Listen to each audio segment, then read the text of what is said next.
فقد قال الله تعالى في كلامه المجيد وفرقانه الحميد সবাই পড়ি আউযু বিল্লাহি মিনাশ শাইতানির রাজীম বিসমিল্লাহির রাহমানির রাহিম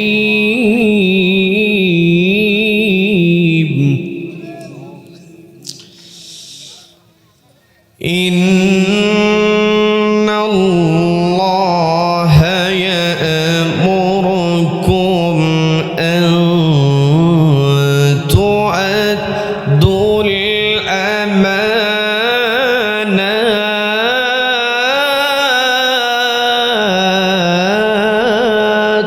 আল্লাহু আকবার।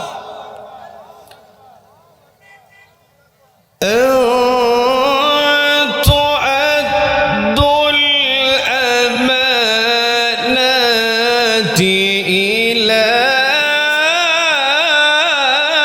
أهلها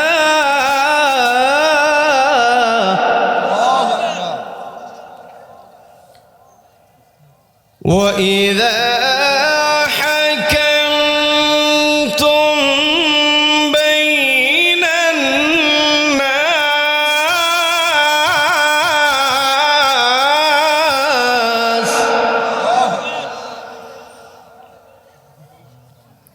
وإذا حكمتم بين الناس أن تحكموا بالعدل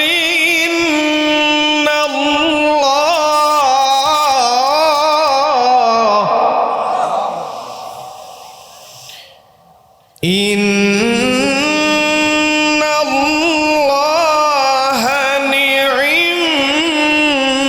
ما يعظكم به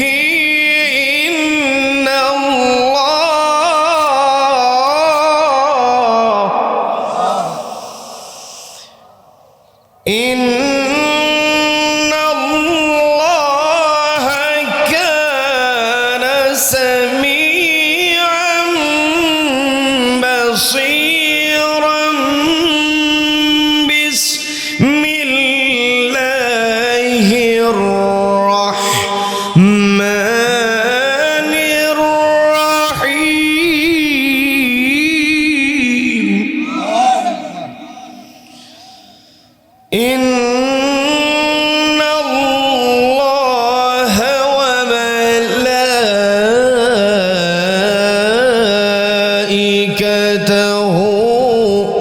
يصلون على النبي নবী প্রেমিক তাওহীদ জনতা, পর্দার অন্তরাল থেকে শুনছেন আমার অত্যন্ত শ্রদ্ধেয় মা এবং বোনেরা। আলোচনার সূচনায় আমি আপনাদেরকে অভিনন্দন জানাচ্ছি, মোবারকবাদ জ্ঞাপন করছি। রব্বুল আলামিনের শেখানো ভাষায় বলছি, আসসালামু আলাইকুম ওয়া রাহমাতুল্লাহি ওয়া বারাকাতুহু। সম্মানিত দিনী ভাইয়েরা, আলোচনায় প্রবেশের পূর্বে আমি জানতে চাচ্ছি আপনারা সকলে কেমন আছেন? আমি কেমন আছি এটা কেউ জিজ্ঞাসা করলেন না। রব্বুল আলামিন আমাকেও ভালো রেখেছেন, বলি আলহামদুলিল্লাহ। এই যে আমরা ভালো আছি, আমাদেরকে ভালো রাখার একমাত্র কেবলমাত্র কর্তৃত্ব কার হাতে? যে রব্বুল আলামিন আমাদেরকে ভালো রেখে সুস্থ রেখে সারাদিনের হাজারো কর্মব্যস্ততার পর ক্লান্ত শরীর নিয়ে যে সময়টাতে ঘরে থাকার কথা, ঠিক সেই সময়টাতে ঘরের আকর্ষণকে প্রত্যাখ্যান করে কোরআনের আকর্ষণে যে মহান মুনিব আমাদেরকে কোরআনের ময়দানে আসার বসার এবং কোরআনুল কারীম থেকে কিছু কথা বলবার এবং শুনবার মতো তৌফিক দান করলেন। সেই মহান মুনিবকে খুশি করে আমরা সকলে এক জায়গায় বলে উঠছি আলহামদুলিল্লাহ। আবারও বলছি আলহামদুলিল্লাহ। আল্লাহু আকবার। লা ইলাহা ইল্লাল্লাহু আল্লাহু আকবার ওয়ালিল্লাহিল হামদ ওয়ালিল্লাহিল হামদ। আমরা আল্লাহর কৃতজ্ঞতা আদায় করলাম, অতঃপর সালাতুস সালাম জ্ঞাপন করছি সাইয়্যিদুল মুরসালিন, ইমামুল মুরসালিন, খাতামান নবিয়্যিন, সর্বকালের সর্বযুগের সর্বশ্রেষ্ঠ মহানবী, আদর্শ সমাজ সংস্কারক, সফল রাষ্ট্রনায়ক, বিশ্বনবী জনাবে মুহাম্মদুর রাসূলুল্লাহ বলছি সাল্লাল্লাহু আলাইহি ওয়াসাল্লাম। সম্মানিত হাজিরিন, ভূমিকা দীর্ঘায়িত করব না। আমরা এসেছি একটি কিতাব থেকে কথা শোনার জন্য। সেই কিতাবের নাম কি? এই কোরআনের মধ্যে যে কথাগুলো রয়েছে সেই কথাগুলো মূলত কার কথা? সবাইকে বলতে হবে কার কথা? আল্লাহর কথার মধ্যে কোনো ভুল আছে? ভুল আছে? ভুল তো দূরের কথা, কোনো সন্দেহ নাই, বলেন আল্লাহু আকবার।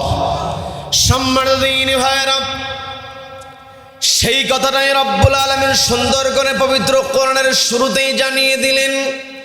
2 নম্বর সূরা, সূরা বাকারার 2 নম্বর আয়াতে রব্বুল আলামিন সুন্দর করে বলছেন, যালিকাল কিতাবু লা রাইবা ফীহি হুদাল লিল মুত্তাকিন।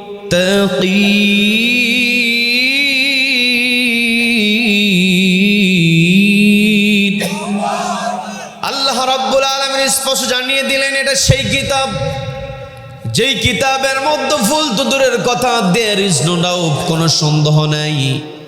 আর এই সন্দেহ মুক্ত কিতাবটা রব্বুল আলামিন দিয়েছেন হুদাল লিল মুত্তাকিন, মুত্তাকিদের জন্য গাইডলাইন করে। আমাকে আপনাকে তাকওয়াবান হতে হবে। আমার আপনার মর্যাদা, আমার আপনার সম্মান যদি আল্লাহর কাছে আমি আপনি বাড়াতে চাই, তাহলে আমার আপনার চেহারা দিয়ে সম্মান বাড়ানো যাবে না। কি কথা বলেন? আমার আপনার প্রভাব প্রতিপত্তি দিয়ে, টাকা পয়সা দিয়ে, আমার আপনার সুন্দর কণ্ঠ দিয়ে, সুন্দর চেহারা দিয়ে আমি আপনি আল্লাহর কাছে মর্যাদাবান হতে পারবো না। আমি আপনি যদি আল্লাহর কাছে মর্যাদাবান হতে চাই, তাহলে আমাকে আপনাকে 1 নম্বরে হলো তাকওয়াবান হতে হবে, মুত্তাকি বান্দা হতে হবে। কথা বলেন ঠিক কিনা?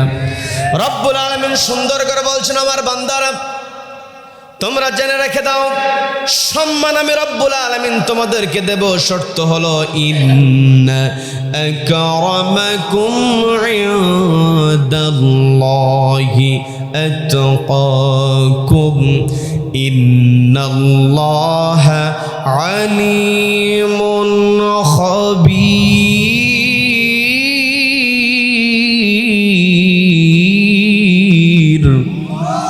আল্লাহ বলছেন ইন্না আকরামাকুম, আমার বান্দারা তোমাদের মধ্যে তারাই সম্মানিত, ইনদাল্লাহ, আমি আল্লাহ আমার কাছে আতকাকুম, যার তাকওয়া যত বেশি হবে। তার মানে আমি আপনি এই পৃথিবীতে আমার আপনার 1 নম্বরের টার্গেট হবে, আমার আপনার 1 নম্বর বৈশিষ্ট্য হবে, আমরা একমাত্র ভয় করব একজনকে। তিনি কে? সবাইকে বলতে হবে তিনি কে? আমার আপনার 1 নম্বর বৈশিষ্ট্য অর্জন করতে হবে। আজকে আমি আপনি আলোচনায় বসেছি, এই আলোচনা থেকে আমরা কয়েকটা বৈশিষ্ট্যের কথা শুনে ওই বৈশিষ্ট্য অর্জনের টার্গেট নিয়ে ঘরে ফিরবো। থাকবেন তো? থাকবেন তো? আমি আমার আলোচনার সূচনায় পবিত্র কোরআনের 4 নম্বর সূরা, সবাই একটু কষ্ট করে বলেন তো কত নম্বর সূরা? 4 নম্বর সূরা, সূরা নিসার 58 নম্বর আয়াতে কারিমা তেলাওয়াত করেছি, যে আয়াতের মধ্যে রব্বুল আলামিন সুন্দর করে বলছেন, ইন্নাল্লাহা ইয়া'মুরুকুম আন তু'আদ্দুল আমানাতি ইলা আহলিহা وإذا حكمتم بين الناس أن تحكموا بالعدل إن الله نعم يعظكم به إن الله كان سميعا بصيرا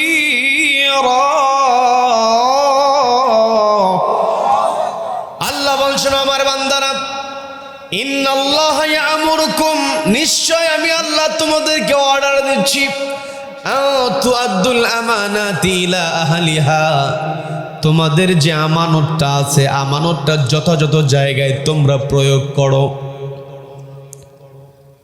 সম্মানিত আমার হাতিবান্দার ভাইরা, পর্দালের মা বোনেরা শুনছেন, কথাগুলো একটু বোঝার চেষ্টা করেন। আমাকে আপনাকে আয়াতের নির্দেশনা দিচ্ছেন একজন, তিনি কে? সবাইকে বলতে হবে তিনি কে? আল্লাহ বলছেন ইন্নাল্লাহা ইয়ামুরুকুম, ও আমার বান্দারা আমি তোমাদেরকে অর্ডার দিচ্ছি আন তুআদ্দুল আমানাত, তোমরা তোমাদের আমানতদারিটাকে আদায় করো। তার মানে আমার আপনার আমানতদারিতা আমি আপনি তখনই আদায় করতে পারবো আমার আপনার এক নাম্বার বৈশিষ্ট্য হবে যখন আমি আপনি তাকওয়াবান হব। ভয় করব কাকে? সবাইকে বলতে ভয় করতে হবে কাকে? আল্লাহকে ভয় করতে হবে। যেই ব্যক্তির অন্তর আল্লাহর ভয় আছে সেই কেবল আমানতদারিতা রক্ষা করতে পারে। কি কথা বলেন? যার ভিতরে আল্লাহর ভয় নাই ওর কোনো আমানতদারিতা নাই। কথা বলেন ঠিক কিনা? এই জন্য আমাকে আপনাকে এক নম্বরে আল্লাহকে ভয় করতে হবে। দুনিয়ার কোনো চক্ষু রাঙ্গানিকে ভয় করা যাবে না। মুমিন বান্দার এক নম্বর বৈশিষ্ট্য হবে মুমিন বান্দা তাকওয়াবান হবে। তাকওয়াবানের সঙ্গে সঙ্গে মুমিন বান্দার মধ্যে দ্বিতীয় নম্বরে যে বৈশিষ্ট্য আসবে, মুমিন বান্দা সত্যবাদী হয়ে যাবে। কি কথা বলেন? কি কথা বলেন? আমার আপনার নবী, কথাগুলো বোঝার চেষ্টা করেন। আমার আপনার নবী হলেন আমার আপনার জন্য আদর্শ। কি কথা বলেন?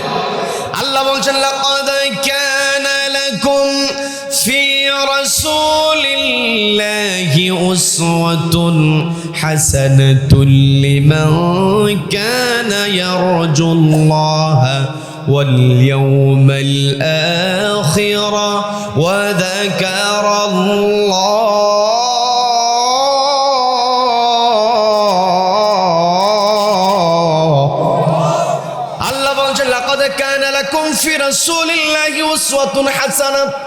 ও আমার বান্দারা আমি তোমাদের মধ্যে রেখে দিয়েছি, তোমাদের জন্য রসুলের মধ্যে রেখে দিয়েছি উসওয়ায়ে হাসানা।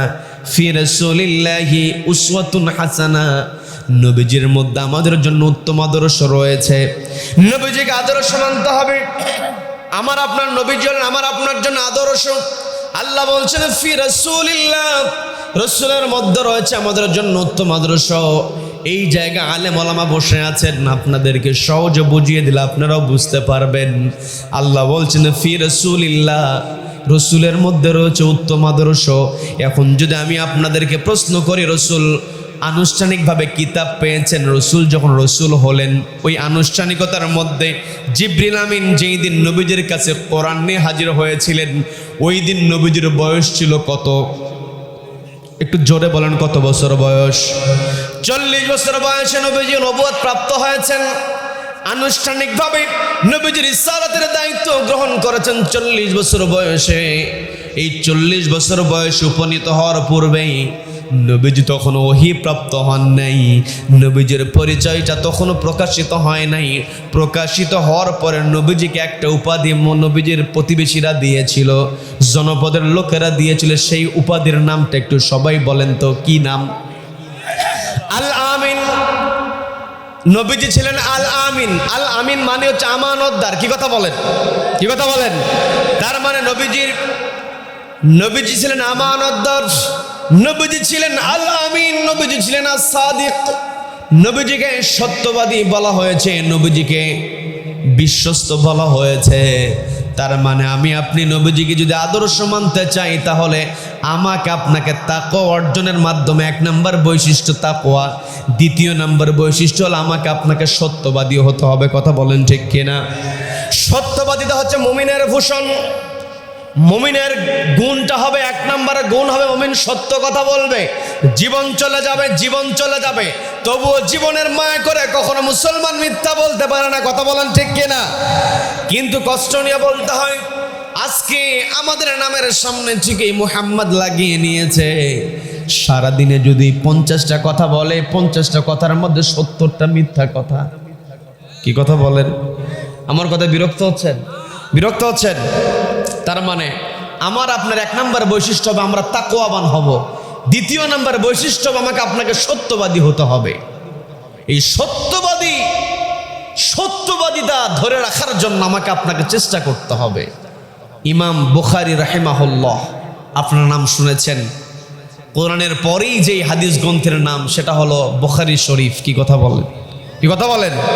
এই বুখারী শরীফ যিনি সংকলন করেছেন, অর্থাৎ যিনি বুখারী শরীফে হাদিস নোট করেছেন, নবীজির হাদিসগুলোকে অথেন্টিক আকারে, সত্য সহকারে, নির্ভুল সহকারে, সহিহ আকারে যিনি সংকলন করে জাতির সামনে তুলে ধরার চেষ্টা করেছেন, তিনি হলেন ইমাম বুখারী রাহিমাহুল্লাহ।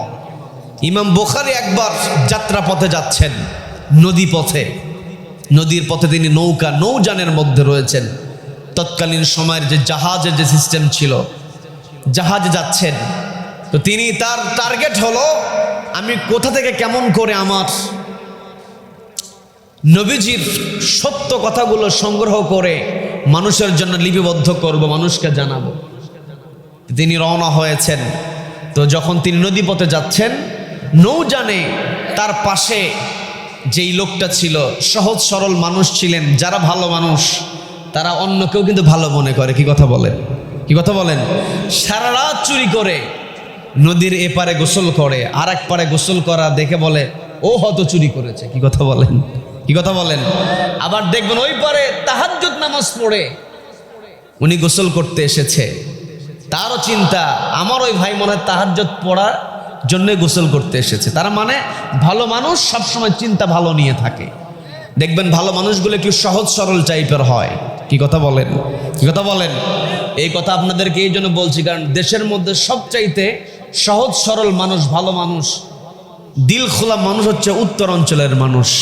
কি কথা বলেন? আপনাদেরকে খুশি করার জন্য বলছি না, আপনারা খুশি হবেন, এটা বাস্তবতা, তবে এটাই সত্য কথা। কি কথা বলেন?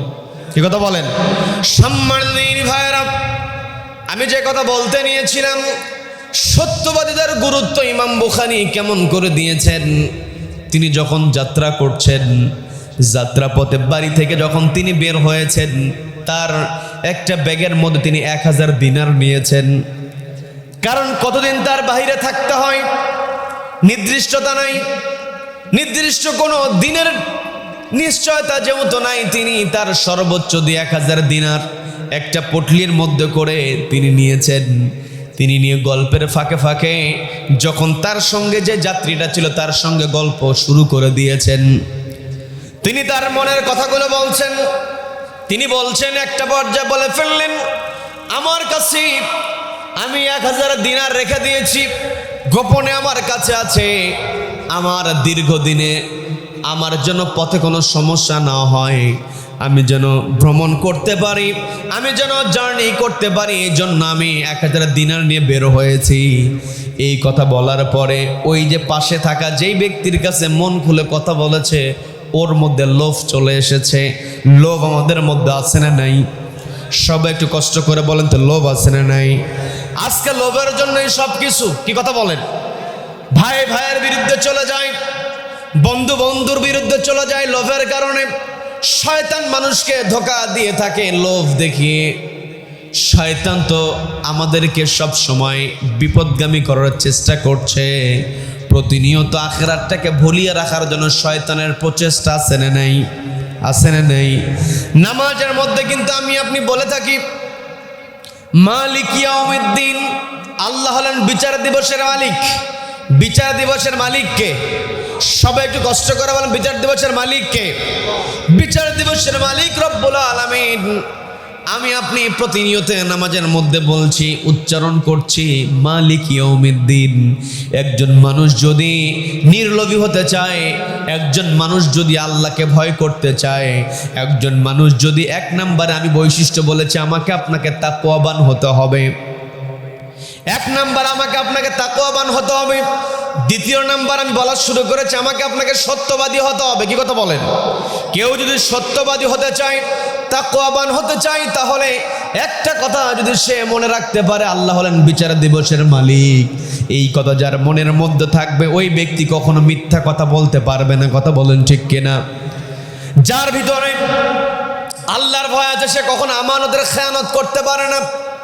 আল্লাহ রাব্বুল আলামিন আমাকে আপনাকে যে অর্ডারটা দিয়ে বলছেন, ইন্নাল্লাহা ইয়া'মুরুকুম আন তুআদ্দুল আমানাতি ইলা আহলিহা, ও আমার বান্দারা, তোমরা আমানতদারিটাকে রক্ষা করো, আমানতদারিটাকে আদায় করো যথাযথ জায়গায়, উপযুক্ত জায়গায়, যথাযথ জায়গায় তোমরা আমানতদারিটাকে রক্ষা করো।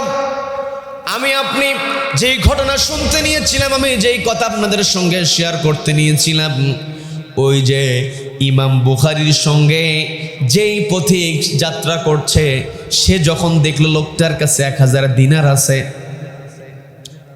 এই তো সুবর্ণ সুযোগ, এই 1000 দিনারটা আমি যে কোনো মূল্যের কাছ থেকে নিয়ে নিব। মনের মধ্যে কুটনামি শুরু হয়ে গিয়েছে, মনের মধ্যে কুচিন্তা শুরু হয়ে গিয়েছে, কেমন করে এর কাছ থেকে দিনারগুলো হাতায় নেওয়া যায়। আজও দেখবেন কিছু কিছু মানুষ থাকে, অন্যের সম্পদ দেখে ওটার উপরে টার্গেট করে। আছে না নাই? আছে না নাই? নিজেকে মুসলিম পরিচয় দেয়, অথচ অন্যের সম্পদটাকে জোর করে ভক্ষণ করতে চায়, অবৈধ উপায়ে দখল করতে চায়। এমন লোক আছে না নাই? অথচ রব্বুল আলামিন আমার আপনার উপর কত সুন্দর করে বলছেন, ওয়ালাকাদ কাররামনা বনি আদম ওয়া হামালনাহুম ফিল বাররি ওয়াল বাহরি ওয়া রাযাকনাহুম মিনাত তাইয়্যিবাত।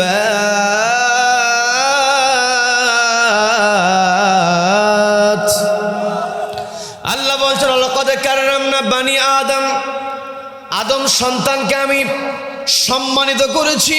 ওয়া হামালনাহুম ফিল বাররি ওয়াল বাহর, মাটিতে এবং পানিতে অর্থাৎ জমিনে চলার জন্য হামালনাহুম, তাদেরকে আমি বাহন দিয়েছি।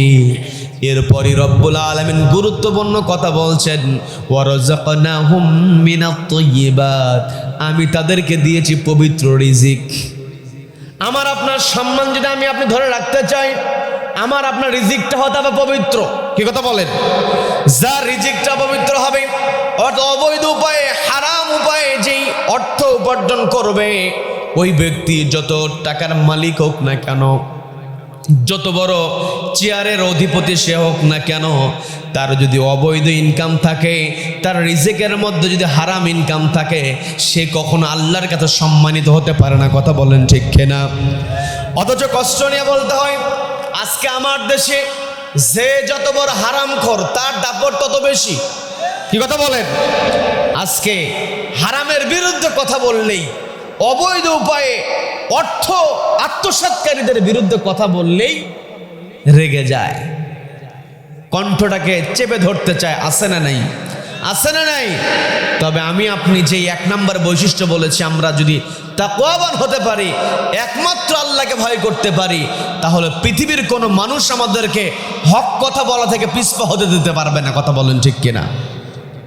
আমরা হক কথা বলবো, সত্য কথা বলবো, জীবন চলে যাবে, তবুও সত্য ছাড়া যাবে না, মিথ্যাকে কখনো গ্রহণ করা যাবে। আর যদি কেউ অবৈধ উপায়ে অর্থ আত্মসাৎ করতে চায়, সে সত্য কথা বলতে পারবে? সত্য কথা বলতে পারবে? সম্মানিত বন্ধুগণ, যে কথা আমি বলতে নিয়েছিলাম, ওই পাশের যেই যাত্রী আছি, তার চিন্তা হলো কেমন করে এর কাছ থেকে 1000 দিনার আত্মসাৎ করা যায়।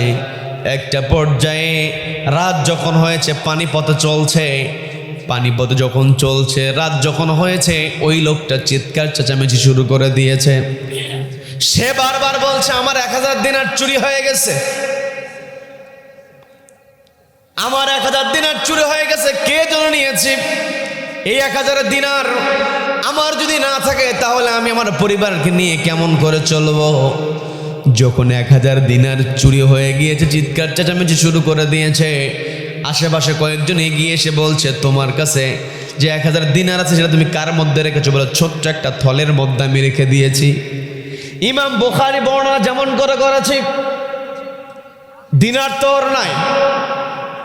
এখন ইমাম বুখারীর কাছে যে 1000 দিনার আছে, এটা তো আর ওই নৌজানের মধ্যে কেউ জানে না, পানির জাহাজের মধ্যে কেউ জানে না। ইমাম আবু হানিফা যখন লোকটার কাণ্ড দেখে ফেললো, তিনিও চিন্তায় পড়ে গেছেন কি করবে। একটা পর্যায়ে ও বলছে, আমি সবাইকে চেক করতে চাই। নৌজানের দায়িত্বে যারা ছিল তাদেরকে বলছি, সবাইকে চেক করো। তন্ন তন্ন করে খোঁজা আরম্ভ করলো।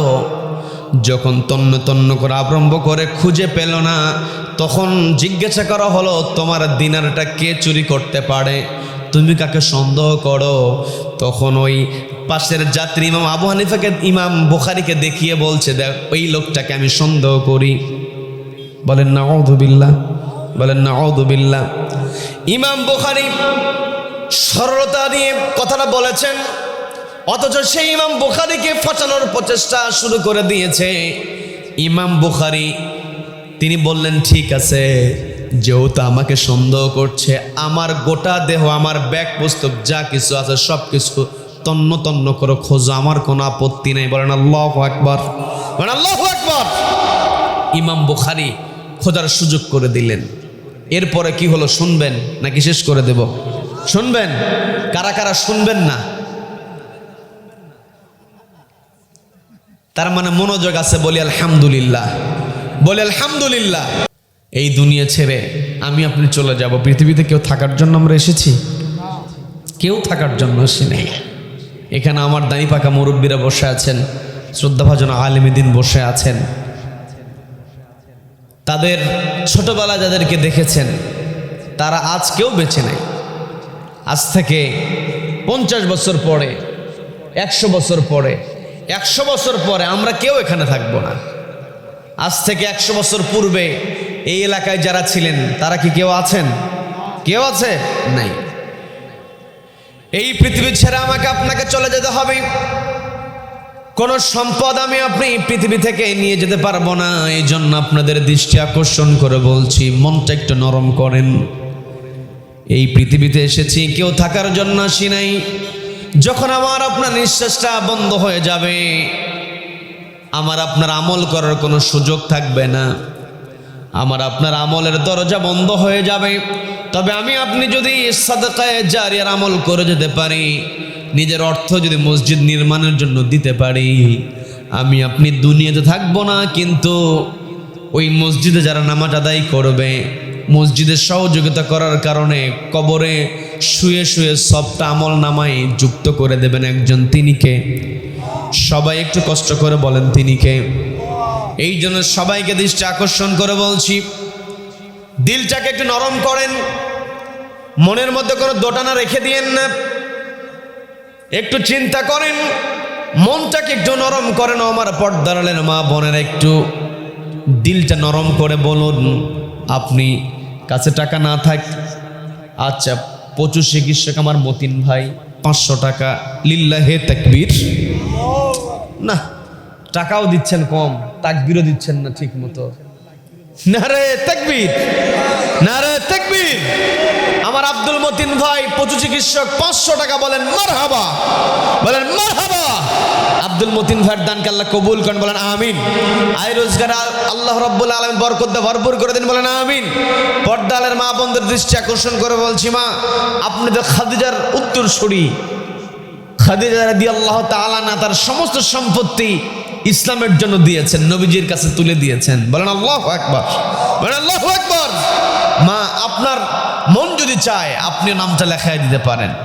এখানে অনেক বাপজানেরা বসে আছেন, অনেক মুরব্বীরা বসে আছেন, দিলটা একটু নরম করেন। বাড়িতে যদি এখনই একটা মেহমান আসে, দৌড়ায় চলে যায় বাজারে, কি কথা বলেন, কি কথা বলেন? মেহমানকে কেমন করে খাওয়াবে, কেমন করে খাওয়াবে এক আইটেম 2 আইটেম খাওয়ালে তো হবে না, কয়েক আইটেমের বাজার করতে গিয়া হাজার হাজার টাকা খরচ আছে না নেই? আছে না নাই? আছে। অনেকের বাড়িতে আত্মীয় স্বজন এসেছে, আত্মীয় স্বজন অনেকের বাড়িতে এসেছে, খরচ হয়েছে, আপনি কিন্তু খরচ করতে পেরেছেন। এই মাহফিল চাইলেও আগামীকালকে আমরা পাবো না, পাবো না। তো চূড়ান্ত সুযোগ এসেছে, এই মাহফিলটা আল্লাহ রাব্বুল আলামিন আমাদের নাজাতের ওসিলা হিসেবে কবুল করে নেন। বলেন আমিন, বলেন আমিন। তো বলেন, কাছে টাকা নাই, কাছে টাকা নাই, একটু নামটা লেখায় দেন। কয়েকজনের নাম যদি হতো একটু ভালো লাগতো আমারও, যেহেতু কম। আচ্ছা, নাম লেখেন, লেখেন। আমার একজন ভাই, নারায়ে তাকবীর, নারায়ে তাকবীর। আমার ভাই 1 বস্তা সিমেন্ট, বলেন মারহাবা, মারহাবা। আল্লাহ তার দানকে কবুল করেন, বলেন আমিন। আচ্ছা, মুরব্বীর মতো আরো 1 বস্তা 2 বস্তা করে সিমেন্ট দিবেন, কে আছেন? একটু দ্রুত বলেন, একেবারে 10 মিনিটের কথা বলেছিলাম, প্রায় সময় শেষের দিকে। আচ্ছা, আর কি কেউ আছেন? পর্দালের মা বোনদের মধ্য থেকে আপনারও নাম লেখা দিতে পারেন। নারায়ে তাকবীর, না জোরে হলো না, নারায়ে তাকবীর। আমার মুরব্বী 1 বছর সিমেন্ট, বলেন মারহাবা, বলেন মারহাবা। দানকে আল্লাহ কবুল করেন, বলেন আমিন। আয় রোজগার আল্লাহ বরকতে ভরপুর করে দিন, বলেন আমিন। আল্লাহ রাব্বুল আলামিন হায়াতে তাইয়্যিবা দান করুন, বলেন আমিন। আচ্ছা, একটু বলেন, কয়েকজন, একটু কয়েকটা নাম হলে একটু ভালো হয়। সুন্দর আয়োজন, অনেকে একটু দোতনার মধ্যে আছে, বলবো কি বলবো না। ওই যে একজন ভাই, আচ্ছা কি নাম ওই ভাইয়ের নাম? নারায়ে তাকবীর। আমার একজন ভাই, কত? 1 বস্তা, রজব ভাই না? আচ্ছা, রজব ভাই 1 বস্তা সিমেন্ট, বলেন মারহাবা। 2 বস্তা, আরে 2 বস্তা দিবে আর তোমরা কমায় দিচ্ছ। নারায়ে তাকবীর, নারায়ে তাকবীর।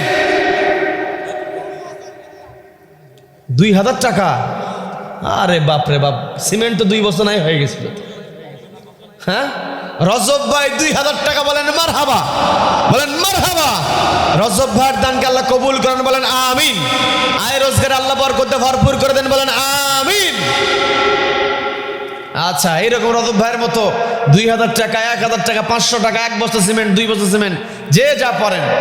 আর আমি একটু পর, আচ্ছা, ব্যাগ দিয়ে দিতে বলবো, রুমাল দিয়ে দিতে বলবো। আপনাদের কাছে নগদ যেটা আছে, নগদ যেটা আছে আপনি রুমালের মধ্যে, ব্যাগের মধ্যে দিয়ে দেবেন।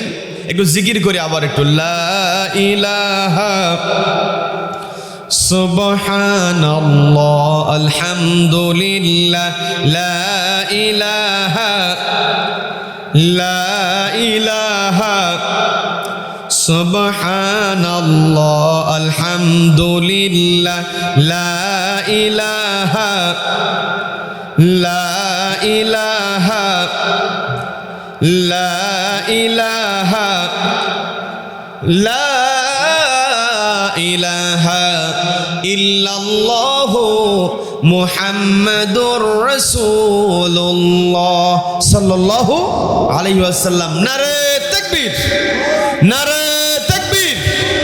আক্তার ভাই 1000 টাকা, বলেন মারহাবা, মারহাবা। আক্তার ভাইয়ের দানকে আল্লাহ কবুল করেন, বলেন আমিন। আয় রোজগার আল্লাহ বরকতে ভরপুর করে দিন, বলেন আমিন। আচ্ছা, আমার ভাইরা গিয়েছে, আপনি চেষ্টা করেন সর্বোচ্চ দেওয়ার জন্য, যা আছে দিয়ে দেন। আমরা পৃথিবী থেকে চলে যাব, এগুলোই আমার আপনার জন্য থেকে যাবে। দিয়ে দেন, মনটা একটু নরম করেন। মা বোনদের মধ্যে যদি কোনো ছোট বাচ্চাদেরকে পাঠিয়ে দেওয়া যায়, অথবা মা বোনদের মধ্যে থেকে দায়িত্ব নিয়ে যদি নিতে পারেন, সেখানে মা বোনদের, আচ্ছা, মা বোনদের মধ্যে দৃষ্টি আকর্ষণ করে বলছি। আচ্ছা, মা বোনদের মধ্যে ব্যাগ দেওয়া হয়েছে। মা, আপনি দিলটা নরম করে, আপনি তো খাদিজার উত্তরসূরি, খাদিজার উত্তরসূরি হিসাবে এই মাহফিলটাকে আপনি আপনার নাজাতের ওসিলা মনে করে আপনার যে সামর্থ্য আছে, সামর্থ্য অনুযায়ী দিয়ে দেন। আল্লাহ আমাদের সকলকে কবুল করে নিন, বলেন আমিন। একটু চিৎকার দিয়ে বলেন আমিন। আল্লাহ, যারা তোমার ঘর মসজিদের উন্নতি কল্পে দান করেছে, আল্লাহ তুমি তাদের সকলের আয় রোজগারে বরকত দিয়ে ভরপুর করে দাও, বলেন আমিন, বলেন আমিন।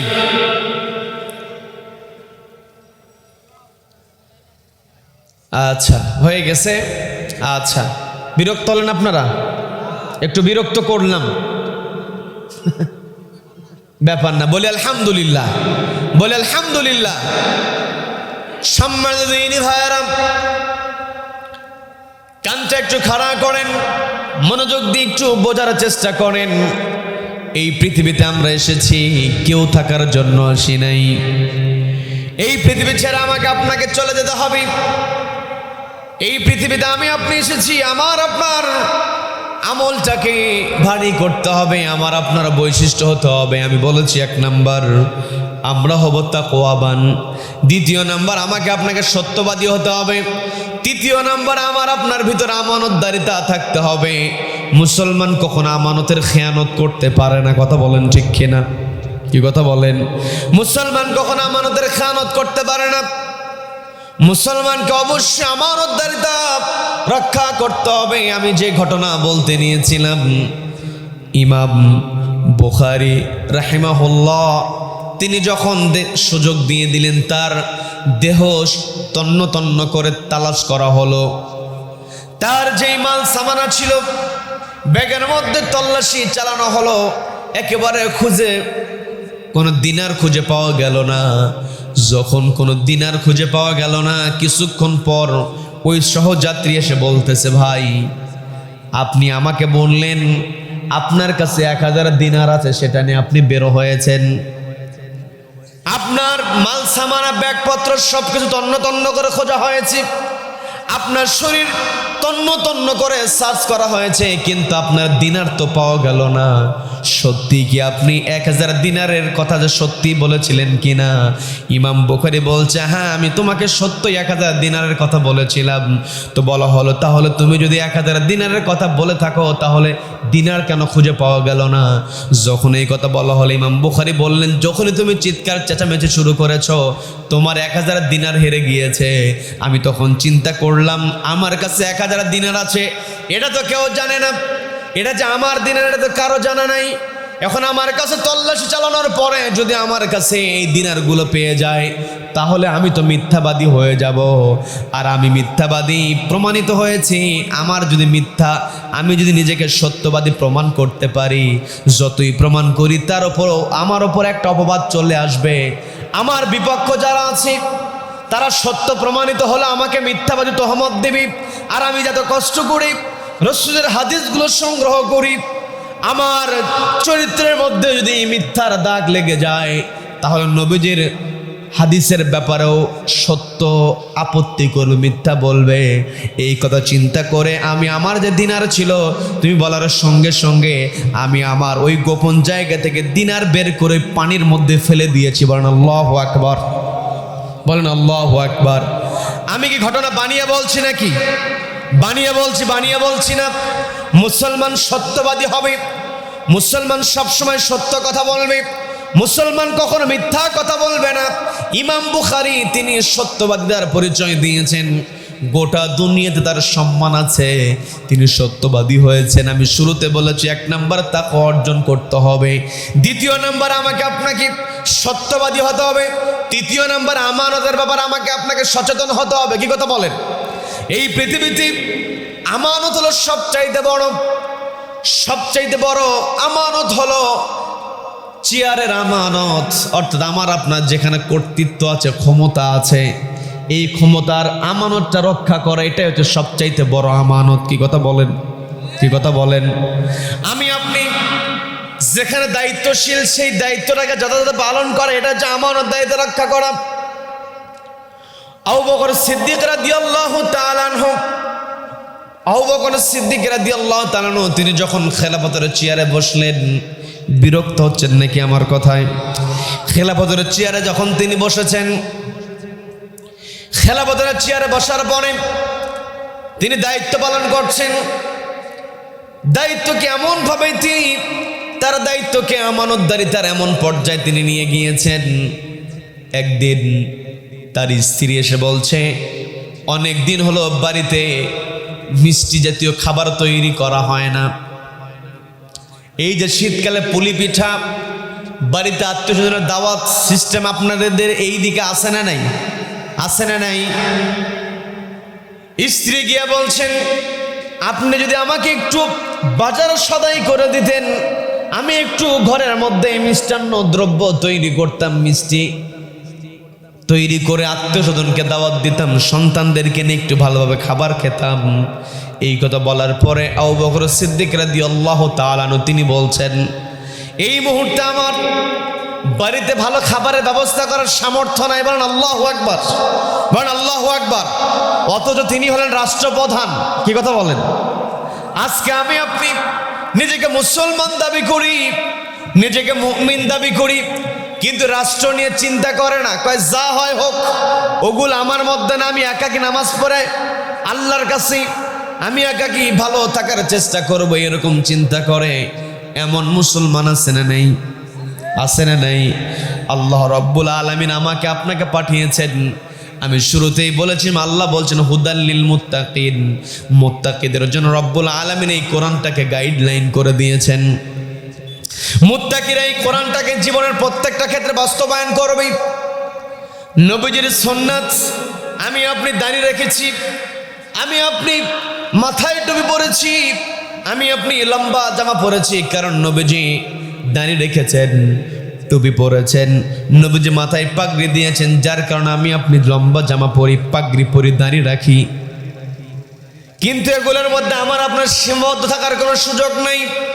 নবীজি যেমন নামাজ আদায় করেছেন মসজিদে, যেমন নবীজি মসজিদ নববীতে যেমন নামাজের ইমামতি করেছেন, নবীজি রাষ্ট্রের সর্বোচ্চ চেয়ারে বসে বিচার ফায়সালা করেছেন। কি কথা বলেন? কি কথা বলেন? অনেকে বলে যে না, সমাজের ব্যাপারে আমার চিন্তা করার দরকার নাই, আমি একা ভালো থাকলেই হলো, নিজে বাঁচলে, বলে না, নিজে বাঁচলে বাপের নাম বলার কোনো সুযোগ নাই। আল্লাহ বলছেন, ইয়া আইয়ুহাল্লাযীনা আমানু ও আনফুসাকুম আহলিকুম নারা, তুমি নিজে বাঁচো এবং তোমার আহলদেরকে বাঁচাও জাহান্নামের আগুন থেকে। কি কথা বলেন? আমার পৃথিবীতে অনেক বড় বিল্ডিং থাকতে পারে, আপনার অনেক সুন্দর একটা গাড়ি থাকতে পারে, এলাকার আপনি চেয়ারম্যান হতে পারেন, এমপি হতে পারেন, মন্ত্রী হতে পারেন, কিন্তু কবরে নামানোর পরে যদি মুনকার নাকিরের প্রশ্ন জবাব আমি আপনি দিতে না পারি, ওই মন্ত্রিত্ব, ওই এমপি গিরি, চেয়ারম্যান গিরি কোনো কাজে আসবে না। কিয়ামতের কঠিন ময়দানে সবাইকে উঠতে হবে। বিরক্ত হচ্ছেন নাকি আমার কথায়?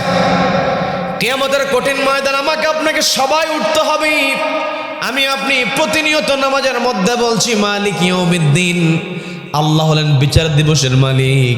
আল্লাহ রাব্বুল আলামিন সেই কথাটা বলছেন, ওয়া ইন্নামা তুওয়াফাউনা উজুরাকুম ইয়াউমাল কিয়ামাতি ফামান যুহজিহা আনিন নারি ওয়া উদখিলাল জান্নাতা ফাকাদ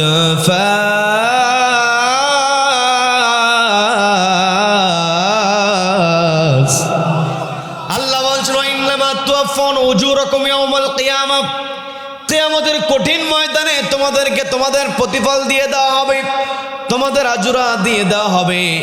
ওই কিয়ামতের কঠিন ময়দানে বিচারের মুখোমুখি আমাকে আপনাকে হতে হবে। এই পৃথিবীতে আমি আপনি দায়িত্ব পালনের জন্য আমাকে আপনাকে আল্লাহ পাঠিয়েছেন, দায়িত্ব পালন করতে হবে। আল্লাহ বলছেন, ফেরেশতাদেরকে বললেন, ইন্নী জাইলুন ফিল আরদি খলিফা, পৃথিবীতে আমি প্রতিনিধি পাঠাবো। আমরা হলাম আল্লাহর খলিফা। আমরা কার খলিফা? সবাইকে বলতে হবে কার খলিফা? আল্লাহর খলিফা হিসেবে আমাকে আপনাকে দায়িত্ব পালন করতে হবে। বন্ধুকে আমি যে কথা বলতে নিয়েছিলাম, খলিফা আবু বকর সিদ্দিক রাদিয়াল্লাহু তাআলা তার স্ত্রী বলছেন, ঘরে আপনি একটু বাজার করলে আমি সুন্দর খাবারের আয়োজন করব। চিন্তা করে দেখেন, রাষ্ট্রপ্রধান তিনি বলছেন এই মুহূর্তে বাজার সদাই করার মতো সামর্থ্য আমার নাই। আজকে আমি আপনি চেয়ারম্যান, যদি নির্বাচনের আগে তার যদি একটা ভাঙ্গা বাড়ি থাকে, ঠিক বাড়ি ঘর নাই, দেখবেন 2-3 বছরের মাথায় 5তলা বিল্ডিং এর ভিত দেয়। কি কথা বলেন? কি কথা বলেন? এমপি জীবনী দেখেন, ছাত্র বয়সী 3 বেলা খাবার খাবে সে সুযোগই ছিল না। কি কথা বলেন? কি কথা বলেন? হাজার হাজার কোটি টাকা আত্মসাৎ করছি, এটা তো মুসলমানের বৈশিষ্ট্য হতে পারে না। বন্ধুগণ, আল্লাহ বলছেন ইন্নাল্লাহা ইয়া'মুরুকুম আন তুআদ্দুল আমানাতি ইলা আহলিহা। ও আমার বান্দারা, তোমরা আমানতদারিতাকে যত যত জায়গায় তোমরা আদায় করে নাও, পূর্ণ করে নাও। আবু বকর সিদ্দিক রাদিয়াল্লাহু তাআলা আনহু স্ত্রীকে যখন বললেন আমি এই মুহূর্তে বাজার করতে পারবো না, স্ত্রীও কিন্তু কোনো আপত্তি করে নাই।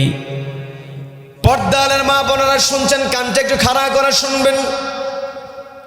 আবু বকর সিদ্দিক রাদিয়াল্লাহু তাআলা আনহু যখন বললেন বাজার করতে পারবো না, সেই দিন থেকে আবু বকর সিদ্দিকের সহধর্মিনী তিনি কি করলেন, যখন রুটি তৈরি করেন, রুটি তৈরি করার পূর্বে একটু করে এক খামচি করে আটা আলাদা করেন। দেখবেন আমাদের মা বোনদের একটা স্বভাব আছে, বর্তমানে স্বভাবটা কম দেখা যায়, কিন্তু আমরা আমাদের দাদিদের কাছে দেখেছি। কি কথা বলেন? কি কথা বলেন? আগের দিনের দাদিরা কি করতো?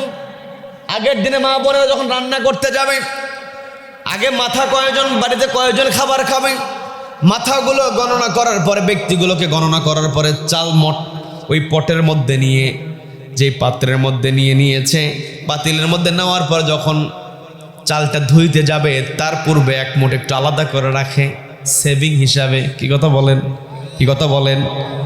আবু বকর সিদ্দিক রাদিয়াল্লাহু তাআলা আনহু তার স্ত্রী এরপর থেকে যখন রুটি বানাতে যায়, রুটি বানানোর পূর্বে তিনি এক খামচি করে আটা আলাদা করতে থাকেন। একটা পর্যায়ে যখন ভালো পরিমাণ হয়েছে, তিনি সেটা বাজারে বিক্রির ব্যবস্থা করেছেন। অনেক লম্বা ঘটনা, আমি সেই দিকে যাব না। আমানতদারিতা বোঝানোর জন্য আমি বলছি, আবু বকর সিদ্দিক রাদিয়াল্লাহু তাআলা স্ত্রী বাজার করিয়ে নিয়েছেন, যে অর্থ পেয়েছেন সেখান থেকে বাজার করানোর পরে মিষ্টান্ন দ্রব্য তৈরি করেছেন, ভালো খাবার যখন তৈরি করে স্বামীর সামনে যখন দিয়েছেন, খলিফা আবু বকরের সামনে যখন খাবারগুলো উপস্থাপন করা হয়েছে, আবু বকর সিদ্দিক রাদিয়াল্লাহু তাআলা স্ত্রীকে ডাক দিয়ে বলছেন, আমি তো বাজার করি নাই, এত সুন্দর খাবারের আয়োজন তুমি কেমন করে করলে? স্ত্রী তখন মুচকি হাসি দিয়ে বলছে, আমি প্রত্যেক দিন আলাদা আলাদা করে রেখে দেওয়ার ফলে আটা পরিমাণটা বেড়ে গিয়েছিল, রান্নার সময় আমি একটু পৃথক করে রাখতাম, এই পরিমাণ হওয়ার পরে বিক্রি করে আমি নিজে বাজারের ব্যবস্থা করে দিয়ে এই সুন্দর আয়োজন করেছি। এই কথা বলার সঙ্গে সঙ্গে আবু বকর সিদ্দিক রাদিয়াল্লাহু তাআলা বাইতুল মালের যিনি দায়িত্বে ছিলেন তাকে ডাক দিলেন। ডাক দিয়ে স্ত্রীকে বলছেন, কতদিন থেকে শুরু করেছো? হিসাব তিনি করলেন। হিসাব সম্পন্ন করার পরে বাইতুল মালের যিনি দায়িত্বে আছেন তিনি বলছেন, যেহেতু এইরকম করে এক মুঠ করে আমার স্ত্রী আলাদা করে রেখে দিয়েছে, এর দ্বারা প্রমাণিত হয় ওই এক মুঠ না হলে আমার পরিবার চলে।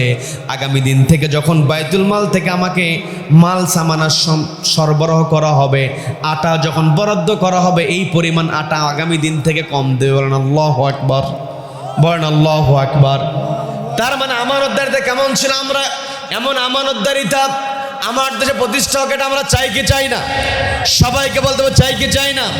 এই আমানতদারিতা যদি আমি আপনি আপনার দেশের মধ্যে দেখতে চাই, দেশটাকে ন্যায় এবং ইনসাফের দেশ বানাতে চাই, তাহলে আমাকে আপনাকে শুধুমাত্র মসজিদের ইমাম নির্বাচনের সময় চুলচারা বিশ্লেষণ করলে হবে না। দেশের দায়িত্ব যাদের হাতে দেওয়া হবে তাদেরকেও চুলচারা বিশ্লেষণ করে দায়িত্ব দিতে হবে। কথা বলেন ঠিক কিনা? কি কথা বলেন? এটাও তো আমানত। কি কথা বলেন? আল্লাহ বলছেন, শাফাআতান হাসানাতান ইয়াকুল লাহু নসীবুম মিনহা ওয়া মান ইয়াশফা' শাফাআতান সাইয়্যাতান ইয়াকুল লাহু কিফলুম মিনহা। আল্লাহ বলছেন, মান ইয়াশফা' শাফাআতান হাসানা, যেই ব্যক্তি ভালো কাজে সুপারিশ করবে, ইয়াকুল্লাহু নাসিবুম মিনহা, ভালো কাজে সুপারিশ করার কারণে নিজে ভালো কাজ করবে না, কিন্তু ভালো কাজের সুপারিশ করবে। ওই ভালো কাজে সুপারিশ করার কারণে নিজে ভালো কাজ না করলেও ইয়াকুল্লাহু নাসিবুম মিনহা, ওই ভালো কাজের একটা সওয়াব আল্লাহ তো ওই সুপারিশের জন্য আমলনামায় যুক্ত করে দেন। বলেন না সুবহানাল্লাহ। এরপর আল্লাহ বলছেন, ওয়া মান ইয়াশফা' শাফাআতান সাইয়্যা, যেই ব্যক্তি খারাপ কাজে সুপারিশ করবে, খারাপ কাজে সহযোগিতা করবে, খারাপ ব্যক্তিকে সুপারিশ করবে। ইয়াকুল্লাহু কিফলুম মিনহা, খারাপ কাজ নিজে করবে না, কিন্তু খারাপ লোকের সুপারিশ করার কারণে নিজে খারাপ কাজ না করলেও একটা অংশ তার আমলনামায় গুনাহ আকারে যুক্ত হবে। বলেন নাউযুবিল্লাহ। আমি কি বানিয়ে বললাম নাকি? পবিত্র কোরআনের 4 নম্বর সূরা, সবাইকে বলতে হবে কত নম্বর সূরা? 4 নম্বর সূরা, সূরা নিসার 85 নম্বর আয়াতে রব্বুল আলামিন বলেছেন, আপনি আপনার বাড়িতে বাংলা কোরআন শরীফ যদি থাকে, কোরআনে কারীম যদি থাকে, শুধুমাত্র বাংলা অনুবাদ পড়বেন। আমার মাইকেরা যতদূর পর্যন্ত যায়, যত ভাই বোনেরা শুনছেন কথা একটু বোঝার চেষ্টা করেন। এই পৃথিবীতে আমি আপনি যতদিন বেঁচে থাকবো, আমার আপনার সুপারিশ হবে শুধুমাত্র ভালো মানুষের জন্য। কথা বলেন ঠিক কিনা? ভালো মানুষকে সুপারিশ করতে হবে। ভালো মানুষকে যদি আমি আপনি আমার আপনার সমাজের দায়িত্ব দিতে পারি, ভালো মানুষের কাছে যদি আমার আপনার রাষ্ট্রের দায়িত্ব আমি আপনি দিতে পারি, তাহলে কেবল এই রাষ্ট্র ন্যায় এবং ইনসাফের রাষ্ট্র হতে পারে। কথা বলেন ঠিক কিনা? সম্মানিত বন্ধুগণ, আমি যে আলোচনা শুরু করেছি, 1 নম্বরে আমাকে আপনাকে তাকওয়াবান হতে হবে, 2 নম্বর আমাকে আপনাকে সত্যবাদী হতে হবে, 3 নম্বর আমাকে আপনাকে আমানতদার হতে হবে, 4 নম্বরে আমি আপনি এই যে বৈশিষ্ট্যগুলো অর্জন যদি করতে চাই, তাহলে আমাকে আপনাকে ধৈর্যশীল হতে হবে। কি কথা বলেন? কি কথা বলেন?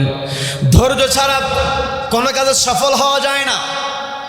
একজন ছাত্র যদি পরীক্ষায় ভালো ফলাফল করতে চায়, ধৈর্যের সাথে যদি সিলেবাস কমপ্লিট না করে, পড়তে তো মন চায় না, কিন্তু বারবার জোর করে যদি পড়ার টেবিলে নিজেকে ধরে রাখতে পারে, ওই ছাত্র ধৈর্য ধরে টেবিলে থাকার কারণে তার রেজাল্টটা ভালো হয়। কি কথা বলেন?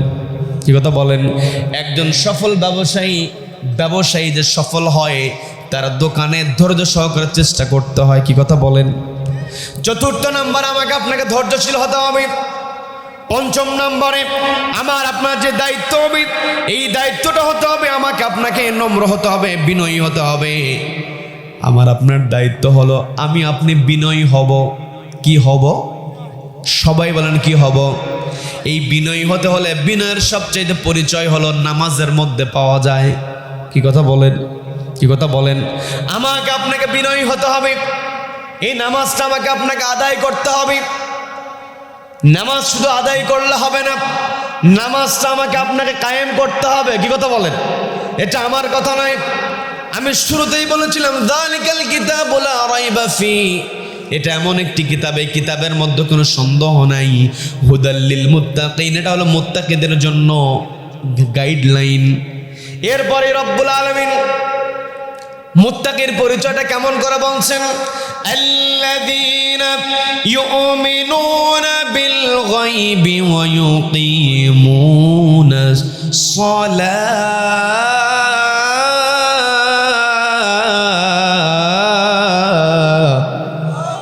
আল্লাহ বলছেন মুত্তাকি যারা হবে, তাকওয়াবান যারা হবে, তারা আল্লাযীনা ইউমিনুনা বিল গায়ব, তারা ঈমান আনবে গায়েবের প্রতি, অদৃশ্যের প্রতি। এই যে আমি আপনি আল্লাহর কথা বলছি, আল্লাহকে কি আমরা কখনো দেখেছি নাকি? আল্লাহকে দেখি নাই। ফেরেশতা আমরা দেখেছি নাকি? জান্নাত জাহান্নাম দেখেছি? দেখি নাই। এই ফেরেশতা, আল্লাহ, জান্নাত জাহান্নাম এগুলোর প্রতি আমাদের ঈমান আছে না নাই? ঈমান আছে না নাই? ঈমান আনার পরে আমার যে দায়িত্ব, আল্লাহ বলছেন ওয়া ইউকিমুনাস সালাত, ঈমান আনার পরে যে দায়িত্ব পালন করতে হবে সেটা হলো নামাজটাকে কায়েম করতে হবে। এখন আমি আপনি নামাজ কায়েমের অর্থ হলো একাকী নামাজ পড়া নয়, নামাজটাকে সমাজের মধ্যে প্রতিষ্ঠা করা। কি কথা বলেন? একাকী নামাজ পড়ে নামাজের হক আদায় করা যাবে না। গোটা কোরআনের মধ্যে রব্বুল আলামিন শুধুমাত্র একটা জায়গায় নামাজটাকে আদায় করার কথা বলেছেন। সবচাইতে ছোট সূরা, তার নামটা একটু বলেন তো? সবচেয়ে ছোট সূরার নাম কি? সূরা কাউসার। সূরা কাউসারের মধ্যে আল্লাহ বলছেন ফাসল্লি লিরাব্বিকা ওয়ানহার। গোটা কোরআনের একটা মাত্র জায়গা আল্লাহ নামাজ আদায়ের কথা বলেছেন, আর গোটা কোরআনের 82 জায়গা আল্লাহ নামাজ কায়েমের কথা বলেছেন। কি কথা বলেন? এই নামাজটা একাকে পড়লে হবে না, নামাজটাকে কায়েম করতে হবে। নবীজিকে একাকে নামাজের জন্য মক্কার লোকেরা বলেছিল, চাচা আবু তালিবকে বলেছে তোমার ভাতিজাকে বলো, তোমার ভাতিজা যদি ধন সম্পদ চায়, চেয়ার চায়, নারী চায়, বাড়ি যদি চায়, তাকে দিয়ে দেওয়া হবে, তবে শর্ত হলো সে একাকে ইবাদত করবে। আমাদের বিরুদ্ধে কোনো কথা বলবে না, একা একা ইবাদত করবে, সে তার মতো চলুক, আমরা তাকে সম্মান দেব। নবীজি বলছেন, চাচা আমাকে দুনিয়ার অর্থ সম্পত্তি আমাকে দিয়ে আপনি লোভ দেখান, আমাকে যদি এক হাতে চন্দ্র দেওয়া হয় আর এক হাতে যদি সূর্য দেওয়া হয় আমি সেগুলো প্রত্যাখ্যান করব, তবু আল্লাহ যে আমাকে দায়িত্ব দিয়েছেন লা ইলাহা ইল্লাল্লাহ, আল্লাহর বিধান ছাড়া কোনো বিধান চলতে পারে না, সেই বিধান প্রতিষ্ঠা করব। বলেন আল্লাহু আকবার, বলেন আল্লাহু আকবার। আল্লাহ যে বিধান দিয়েছেন, এক নাম্বার দায়িত্ব আমাকে আপনাকে নামাজ কায়েম করতে হবে। আবার এই পৃথিবীতে যেখানে আমার আপনার কর্তৃত্ব আসুক না কেন, আল্লাহ বলছেন আল্লাযীনা ইম্মাক্কান্নাহুম ফিল আরদি আকামুস সালাহ। আল্লাহ বলছেন জমিনে যখন কর্তৃত্ব চলে আসবে, জমিনে যখন অধিকার চলে আসবে, এক নাম্বার হলো আকামুস সালাহ, নামাজ কায়েম করতে হবে। যে সমাজে নামাজ প্রতিষ্ঠিত ওই সমাজে অন্যায় থাকতে পারে না, কথা বলেন ঠিক কিনা? যেই সমাজে নামাজ প্রতিষ্ঠিত হবে সেই সমাজের ইমাম নামাজে যেমন ইমামতি করবে, সমাজের বিচারা দেওয়ার ক্ষেত্রে সেখানেও ইমামতি করবে। কি কথা বলেন, কি কথা বলেন? যিনি মসজিদের ইমাম তিনি হতে হবে সমাজের ইমাম। কি কথা বলেন? আমার আপনার নবী নামাজের ইমামতি করেছেন। মদিনার ইসলাম যদি আমরা মানতে চাই শুধু মুখে বললে হবে না। কি কথা বলেন, কি কথা বলেন? মদিনার ইসলাম দেখতে হবে। মদিনার ইসলামে নবীজি কি করেছেন? মদিনার ইসলাম নবীজি সবচেয়ে ভালোভাবে নবীজি মদিনার ইসলামে দায়িত্ব পালন করেছেন। নবীজি মদিনার ইসলামে কেমন করে দায়িত্ব পালন করেছেন? নবীজি নামাজের ইমামতি করেছেন, রাষ্ট্রে ইমামতি করেছেন। নবীজি বিচারক হয়ে রায় দিয়েছেন চোর চুরি করলে কি বিধান হবে, কোরআনের মধ্যে আছে না নাই?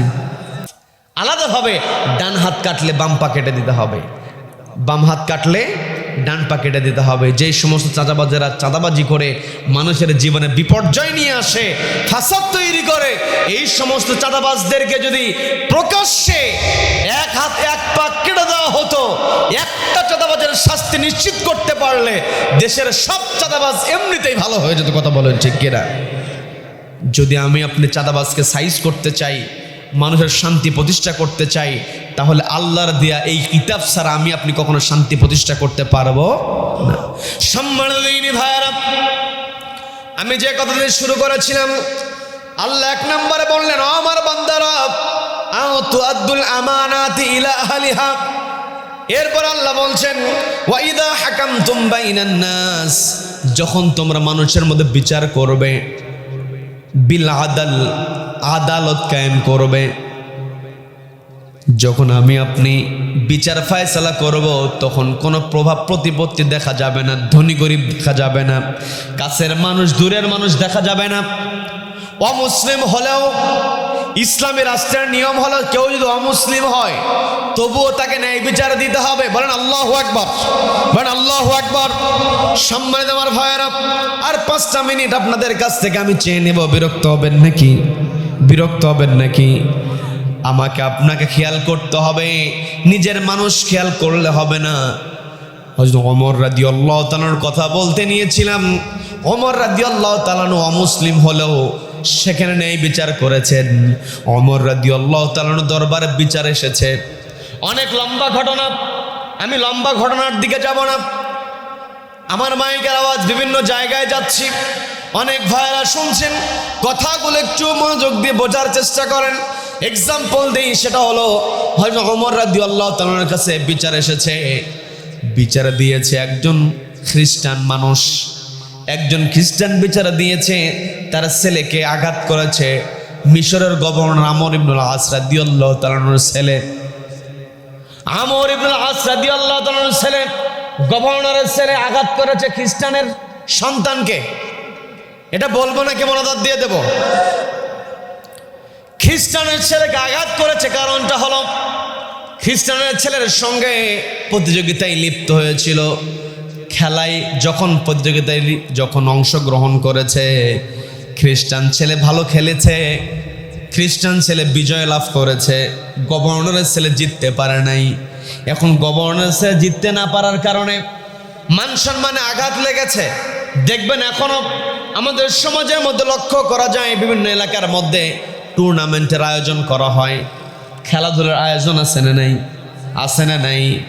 খেলায় অংশগ্রহণ করে এমনও ঘটনা আমরা দেখেছি, ফাইনালে মুখোমুখি হয়েছে দুই দল। যেই দল একটু প্রভাবশালী ওই দল খেলায় জিততে পারে নাই, কিন্তু দেখবেন খেলায় জিততে পারে নাই, পথের মধ্যে আটকায়া উত্তম মাধ্যম দেয়। এমন ঘটনা আছে না নাই? আছে না নাই? ওই সময় গভর্নরের ছেলে যখন এই খ্রিস্টান বালকের কাছে পরাজিত হয়েছে, পরাজয়টা মেনে নিতে পারে নাই, ওই খ্রিস্টান বালককে আঘাত করেছে। খ্রিস্টান বালককে আঘাত করেছে, কিন্তু খ্রিস্টান বালক বিচার দেওয়ার সাহস করে নাই। ওর বাবাও বিচার দেওয়ার সাহস করে নাই, কিন্তু প্রতিবেশী মুসলমান পাশেই ছিল। ডাক দিয়ে বলছে, তোমার ছেলেকে যে অন্যায়ভাবে আঘাত করেছি, এই বিচার তুমি দায়ের করো না কেন? কোনো কথা বলে না, চুপ করে আছে। তখন বলা হলো, নিশ্চয় তুমি গভর্নরের ভয়ে বিচার দিচ্ছ না। তুমি যেহেতু গভর্নরের ছেলের বিরুদ্ধে বিচার দিতে ভয় পাচ্ছ, তোমাকে আমি বলে দিই, আমাদের খলিফা ওমরের কাছে যদি বিচার দিতে পারো, ওমর রাদিয়াল্লাহু তাআলা আনহু তোমাকে ন্যায় বিচার দিয়ে দেবে, তোমার বিচারে তুমি পেয়ে যাবে। আবার তুমি যে নিরাপত্তা অভাব বোধ করছো, তোমাকে যদি পাল্টা গভর্নরের ছেলে আবার আঘাত করে, এটার নিশ্চয়তাও তোমাকে দিয়ে দেবে, নিরাপত্তা তোমাকে দিয়ে দেবে। বলেন আল্লাহু আকবার, বলেন আল্লাহু আকবার। এই কথা শোনার পরে যখন ওমরের কাছে বিচার দিয়েছি, ওমর রাদিয়াল্লাহু তাআলা আনহু, আমি অনেক লম্বা ঘটনা আপনাদের কি শুধুমাত্র ইসলাম যে সবার সমান অধিকার দিয়ে দেয় এটা বোঝানোর জন্য আপনাদেরকে বলছি। ওমর রাদিয়াল্লাহু তাআলা আনহু সাক্ষ্য প্রমাণ যখন সংগ্রহ করলেন, সংগ্রহ করে যখন দেখতে পেলেন ওই খ্রিস্টান বালকের কোনো দোষ নাই, নির্দোষ খ্রিস্টান বালককে আমর ইবনে আস রাদিয়াল্লাহু তাআলা সন্তান আঘাত করেছে, যখন প্রমাণিত হয়েছে, ওমর রাদিয়াল্লাহু তাআলা ওই খ্রিস্টান বালককে ডাক দিয়ে বলছে, তোমাকে যেইভাবে এই গভর্নরের ছেলে এই বালক তোমাকে যেভাবে আঘাত করেছে, সকলের সামনে তুমি অনুরূপভাবে ওইভাবে আঘাত করো। বলেন আল্লাহু আকবার, বলেন আল্লাহু আকবার। এটার নামই হচ্ছে ইসলাম। কি কথা বলেন? সমান অধিকার লাগবে, শুধু মুখে বললে হবে না। এমপির ছেলের দাপটে থাকা যায় না, এমপির প্রভাবে এলাকাতেই থাকা যায় না, চেয়ারম্যানের অত্যাচারে এলাকায় থাকা যায় না। এমন ঘটনা আছে না নাই?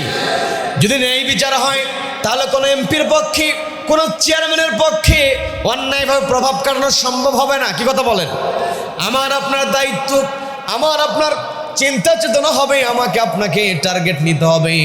এই পৃথিবীতে আমরা এসেছি কেউ থাকার জন্য আসি নাই। এই পৃথিবী ছেড়ে চলে যাব, যতদিন বেঁচে থাকবো আমি আপনি তাকওয়া অর্জন করব। 2 নম্বরে আমাকে আপনাকে সত্যবাদী হতে হবে। 3 নম্বরে আমাকে আপনাকে আমানতদার হতে হবে। 4 নম্বরে ভালো কাজের জন্য আমাকে আপনাকে ধৈর্যশীল হতে হবে। কি কথা বলেন? আল্লাহ বলছেন, কুনতুম খায়রা উম্মাতিন উখরিজাত লিন-নাসি তা'মুরুনা বিল মা'রুফি ওয়া তানহাউনা আনিল মুনকারি ওয়া তু'মিনুনা বিল্লাহ।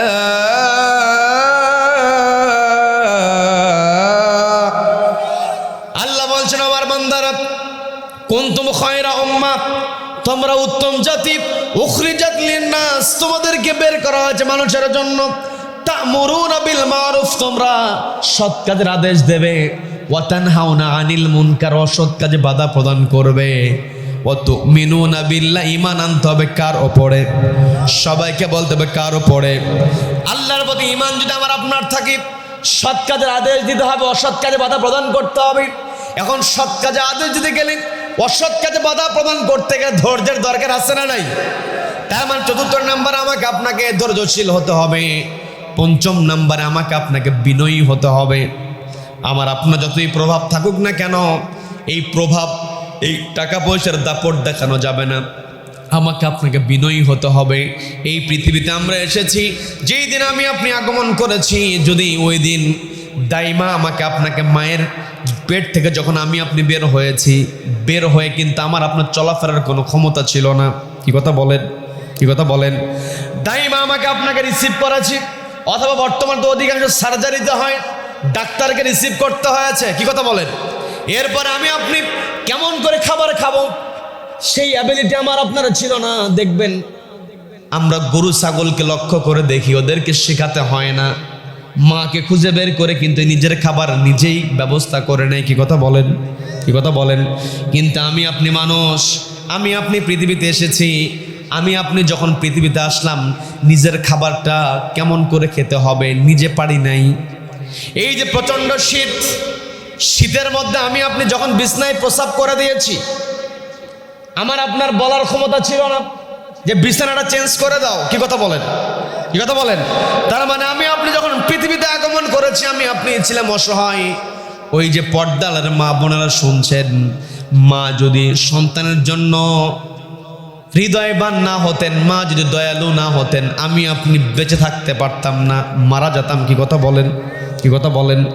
আমি আপনি বেঁচে আছি, মায়ের অন্তরের মধ্যে মোহাব্বত, যে ভালোবাসা কে দিয়েছেন?